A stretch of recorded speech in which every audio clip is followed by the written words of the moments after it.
Less than a decade after Cedar Point shattered records with their brand new Magnum XL 200 roller coaster, that was the first full circuit roller coaster to go over 200 feet tall, they had their sights set on something even taller. They were looking to break that 300-foot mark by the turn of the century. And of course, what manufacturer is better to go to for Cedar Point to break the 300-foot mark and to be such a benchmark, huge roller coaster in the park's history, other than, of course, Morgan.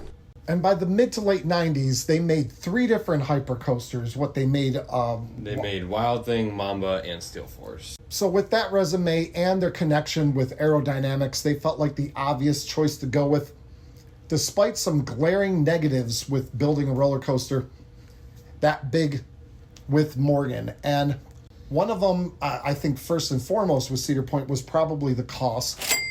This thing was going to run probably about $40 million to build, which is a huge amount of money for any roller coaster at any time, especially 1999, 2000 era. And another thing was going to be the footprint that it was going to take up in the park, because Morgan, their lift hill was going to be like a less steep angle. Mm-hmm. And so it was just going to have to be more drawn out.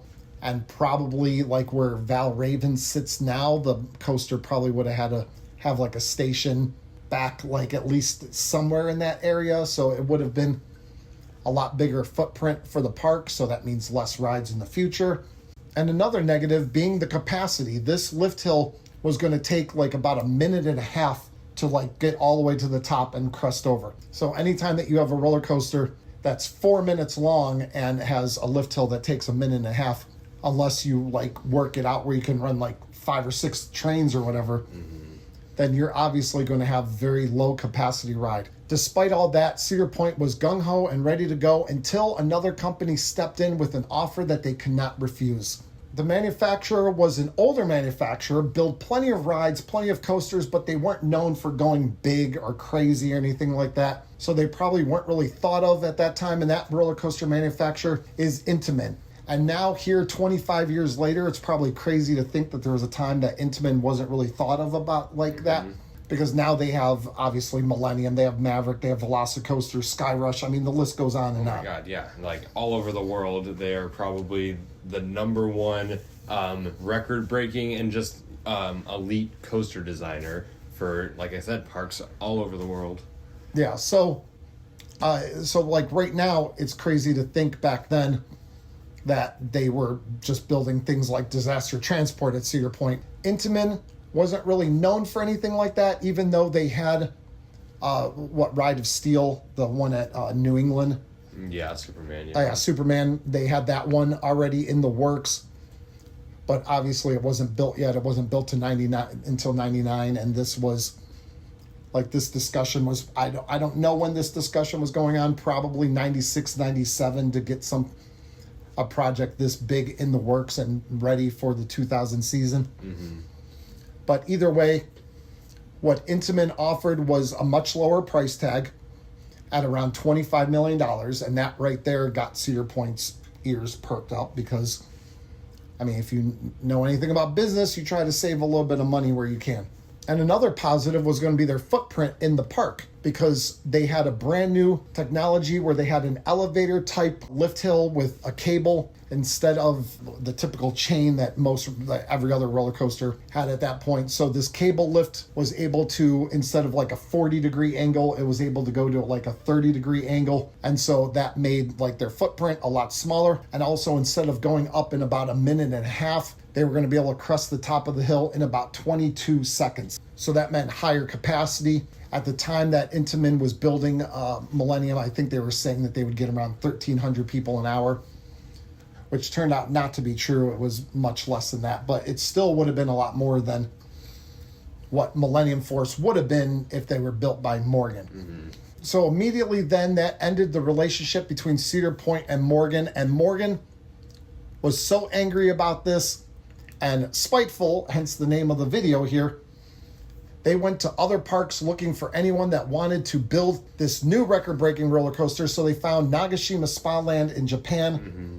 and it ended up being Steel Dragon 2000. Yeah, so basically Steel Dragon 2000 was originally designed to go to Cedar Point and be Millennium Force, but like we said, Cedar Point got a better deal with Intamin, and then Morgan just really wanted to build that Giga Coaster that they were planning on building. So Nagashima Spaland decided to say, okay, you build that Giga Coaster, and they built Steel Dragon 2000. And one reason that Steel Dragon 2000 is 318 feet, which is 8 feet taller than Millennium Force, is because Morgan was kind of mad at Cedar Point, and they wanted to make it a little bit taller out of spite, which sounds ridiculous, but it is true. And they were also pushing really hard to try to get the roller coaster open first before Millennium, but it ended up not happening because Intamin had such a head start. Yeah, so Steel Dragon 2000 opened, I think, 3 months after Millennium Like Force? August 1st. Like Millennium would have opened early May. I think Steel Dragon August 1st. So that's why we're doing this video here in July of 2025, because it's like right in the middle of the anniversary, Yeah. the 25-year anniversary of both of these roller coasters. Yeah, so... So what a better fitting time to tell this this story, which some of you might know, some of you might not. Yeah, but Cedar Point and Intamin got to have, or they got to build and say that they had the first Giga Coaster in the world. Unfortunately, Morgan could not get it open in time, so they did not get the first Giga Coaster, but they did have the tallest full circuit roller coaster in the world for a little bit. Yeah, until 2003, whenever Cedar Point opened Top Thrill Dragster. Yeah. With Intamin, but that's a whole nother story. Yeah. Which honestly, I am kind of happy that Cedar Point went with Intamin, and we do have the Millennium Force that we have now at Cedar Point, because while Steel Dragon does look like a really good coaster, a lot of people that have ridden it say that it is the weakest Giga Coaster. Plus, it really is kind of like a glorified Magnum in a way, where it's a mostly out and back layout. You have big airtime hills. You do some sort of turnaround. Obviously, Steel Dragon does more because it's bigger. And then you have the smaller airtime hills on the way back. It's very, very similar to Magnum, and I think it's just a much better fit having Steel Dragon 2000 at Nagashima Spa Land and Millennium Force at Cedar Point, because Millennium is definitely different than Magnum. Yeah, two different experiences where, like you said, it would have been too similar of experiences. Yeah, and very similar It concepts. seems like Morgan only knows how to do that, because like you have Steel Force Right. at Dorney, and it comes back and has like the bunny hills at the end. Every I mean, single one. Superman Ultimo Escape, Wild Thing, they all have the little bunny hills at the end. Even Phantom's Revenge, whenever they redid Steel Phantom, they took out a versions and added small airtime hills at the end.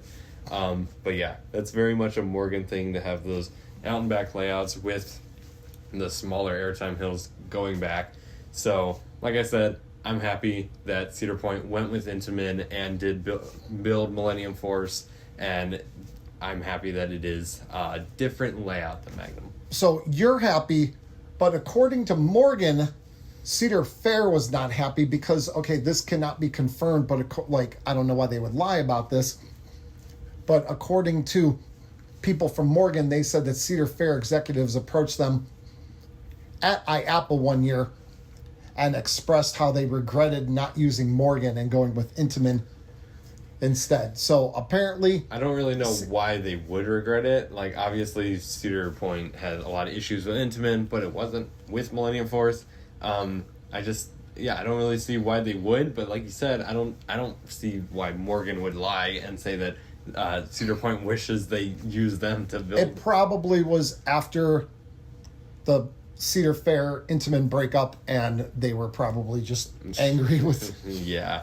Intamin, be like, we should have went with your big Magnum that you would have built. Yeah, but capacity-wise, like we were saying earlier, we compared it to Steel Dragon, and by the time Steel Dragon would get up the lift hill, Millennium Force would be at, the final tunnel towards the end of the ride. So capacity-wise, it was definitely a really good decision to go with Intamin. Yeah. So I don't know if Cedar Fair was glad that they went with Intamin for Millennium Force, but we sure are.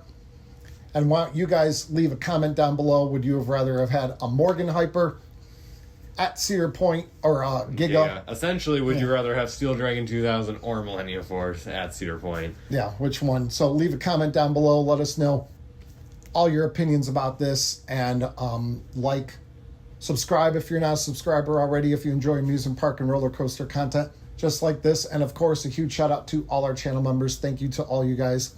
They get things like shout outs, obviously, exclusive videos, pictures, stuff like that. And they help out our channel so much. So thank you to all our channel members. But that is it. This little celebration of Steel Dragon and Millennium Force 25-year anniversary this year. So a little fun facts that maybe you knew, maybe you didn't. So that is it for this video. And we'd like to thank you guys for coming and joining us. I will see you guys next time right here on Beach Cliff Studios.